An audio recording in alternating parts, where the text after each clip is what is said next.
আজকে বলছেন আজকে যুবর তরফ থেকে মিছিল করা হয় এবং গোটা রাজ্য জুড়ে বিক্ষোভ মিছিল করা হয়, সেখানে সায়নী ঘোষরা বলছেন যে যদি আপনি ক্ষমা না চান তাহলে রাজ্য আপনাকে ক্ষমা করবে না, রাজ্যের মানুষ ক্ষমা করবে না। সায়নী ঘোষকে বলুন উনি যে শিবলিঙ্গে কি পড়িয়েছিলেন তার জন্য উনি কতবার ক্ষমা চেয়েছেন, আর উনি নাক্ষত দিন। আর সুকান্ত মজুমদার বিবেকানন্দ সম্বন্ধে কিচ্ছু বলেন, বলেছেন আমি বলেছি তৃণমূল কংগ্রেসের নেতাদেরকে নিয়ে, আজও বলছি ইনক্লুডিং সায়নী ঘোষ, এরা অর্ধ শিক্ষিত। সায়নী ঘোষ আপনাদেরকে অশিক্ষিত বলেছে।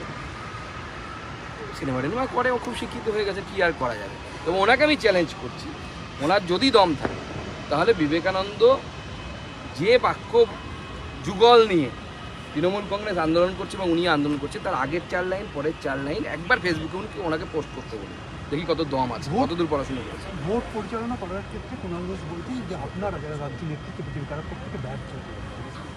কি দেখে বললেন?